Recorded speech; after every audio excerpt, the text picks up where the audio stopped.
and we are talking today about mastering your business. And I have Karen on the show with me. Karen Koenig. Oh my God, I got it right. I'm so proud of myself. You did. I did.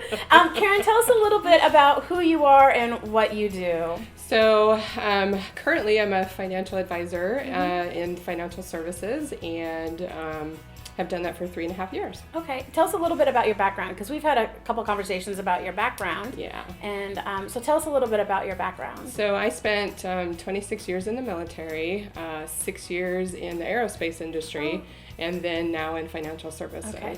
So that's a long time in military industry. And you talk a lot, because we have conversations about this, about women working in traditionally male-dominated roles. Do you mind if I ask you a little bit about your experience about working in the military for so long and what you discovered? So in the military, I worked, started out as an electronic mechanic out on the flight line, working on the F4s. So with all male shop, I was the only female. Wow, what was that like? Interesting. You always feel like you have to prove yourself, and the men would sometimes make me do things that were two-person jobs. They would stand with their arms crossed and just stand there and wait for me to do something. Okay. Do you mind if I ask why you chose to work in those types of positions? Because you have to take like a test when you get into the military, and I scored the highest in all the different areas. It's called an ASVAB. And they gave me the choice of what to go into, and I saw electronic mechanic, and I wanted to be in computer science, so that's what I decided to do. Yeah. So if you're in those kinds of situations, how did you deal with those types of situations that you're talking about, where you kind of had to do 2 jobs instead of 1, or that kind of feelings that you said you're talking about when you're in these dominated kind of positions? So in the military, and then even in working in the aerospace industry, I was a project manager.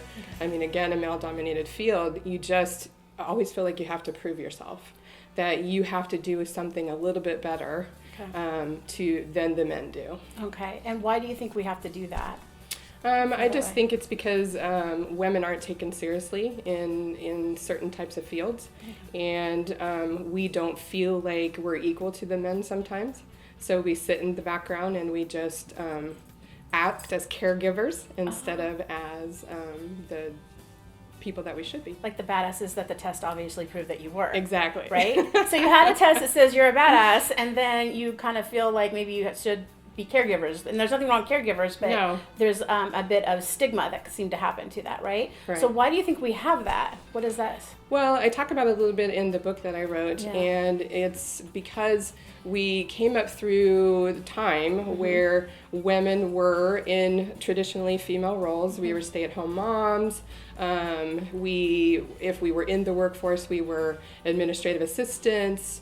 So it's always, women have always just kind of been in the background. So how do we change that? We're in supporting roles. Yeah. Well, I think it's starting to change a little bit. It seems to, when you have women like me who feel like they should write a book and tell about being in 3 different male-dominated fields, and just the different lessons that I learned and the things that I, should show women. Can you tell us one of those lessons that you learned? So one of the lessons is I believe that a lot of women feel powerless.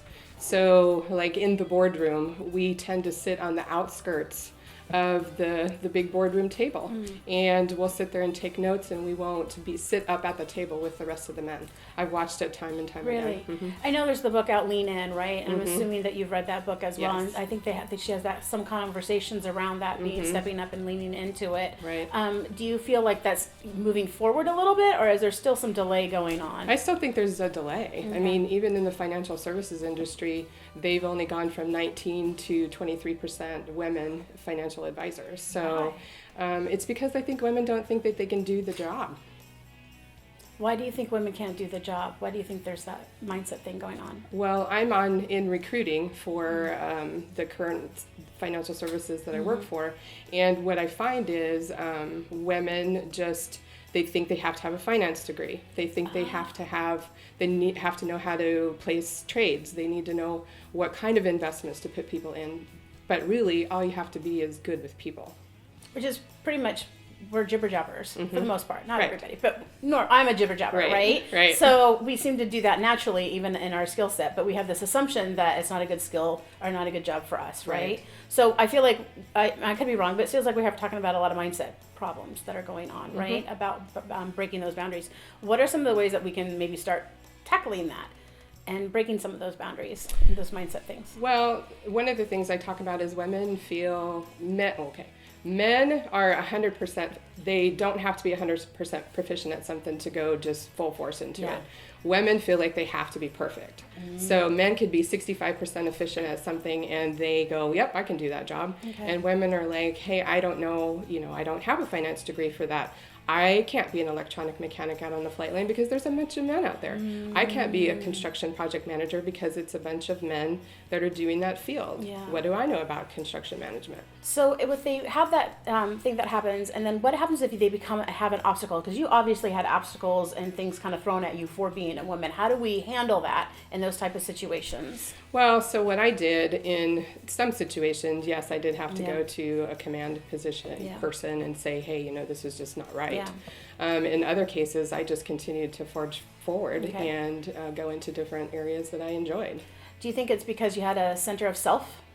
Like you felt confident in who you are and what you were doing? I think so. I just think it's because I've always been driven. I have 3 degrees.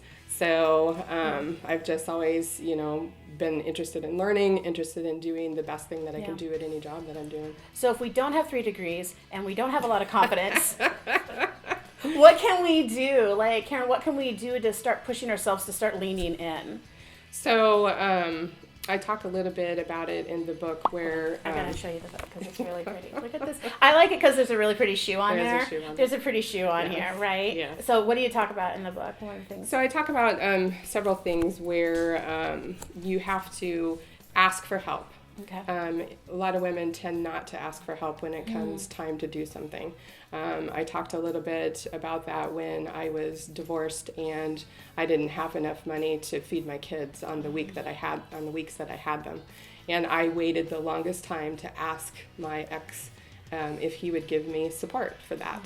And I just, I suffered in silence. I didn't talk to anybody about it. So I think that we really need to lean in and listen to our sisters and have our sisters help us. I like that. So if you guys want more advice and to learn more about you, where can we find you? You can go to my website. It's www.womanontop.biz.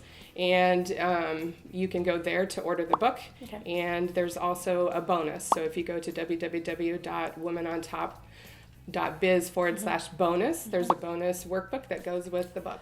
There's a workbook? There's a workbook. I didn't know there was a workbook. There's a workbook. Oh, there's a workbook. I like workbooks. I feel more accomplished when I can check things off and stuff I like that. Okay, thank you so much for joining us. I really appreciate it and sharing part of your story. And I would encourage everybody to go get the book. I have browsed through it. It's amazing. So thank you. Thank you.